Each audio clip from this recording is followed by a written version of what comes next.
Welcome to Medical Logistics 101. Today we'll be reviewing bronchitis, cough, when to worry. Bronchitis Overview. This video is for educational purposes only. It is not medical advice, does not replace a medical evaluation, and may not apply to your situation. If you have symptoms or concerns, please speak with a licensed healthcare professional. My goal is to help patient-centered healthcare with a map instead of a blindfold, and to explain how clinicians think through these problems in resource-limited settings. Bronchitis. It's an acute inflammation of the bronchial tubes, almost always viral, causes cough, airway irritation, mucus production. Symptoms can last 3 to 6 weeks, even when viral. Symptoms: persistent cough, usually dry to productive, chest tightness, mild shortness of breath, wheezing, fatigue, low-grade fever, and usually a post-viral cough that lingers, oftentimes for several weeks. Exam findings: wheezing, bronchi that clears with coughing. They'll typically have a normal oxygen saturation on exam, no focal consolidation when you auscultate their chest, and a normal work of breathing. Differential diagnosis and mimics would include pneumonia, asthma flare, COPD exacerbation, heart failure, pulmonary embolus, influenza, pertussis, and gastroesophageal reflux disease-related cough. Diagnosis: I would say diagnostics that you typically get. Most patients need no testing if you feel confident that it's bronchitis. Testing only when red flags are atypical features. Chest x-ray if there's fever, hypoxia, tachycardia, or there's focal lung findings on exam. Viral testing if it changes management, such as influenza.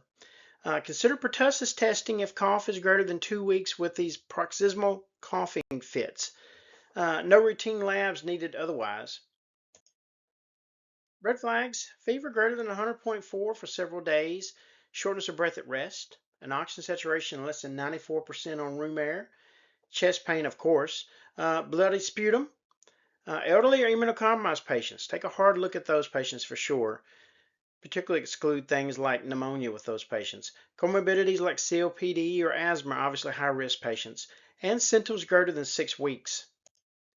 Pitfalls: missing asthma or COPD flare, missing early heart failure. Sometimes patients don't necessarily present to you with a history of heart failure, may not have a lot of peripheral edema on exam, but yes, an important question with those patients is the shortness of breath worse when you're laying flat, also known as orthopnea. And not warning the patients that the cough lasts weeks. Sometimes we see patients who, they've had the cough linger for a couple of weeks and they're just frustrated that it's not going away. And these patients often present with expectations of receiving antibiotics like a Z-Pak, which is not appropriate for bronchitis. Disposition for most of these patients: home care for most patients, hydration, an inhaler if they're wheezing, and cough suppressants at night just to help people get rest. Return precautions for red flags, and this should be discussed with the patient. Disposition as far as ER evaluation: certainly if they're having worsening symptoms, worsening breathing, more labored breathing, high fevers, chest pain, new focal lung findings on exam, hypoxia on room air, elderly or high-risk patients with comorbidities like asthma or COPD should probably be evaluated in the ER. In closing, if this is the kind of content you find helpful, please like and subscribe. If there are topics you would like to see covered, you can email me at medicallogistics101@gmail.com. Remember, the danger isn't always what you know, but rather what you can't afford to miss. Thank you.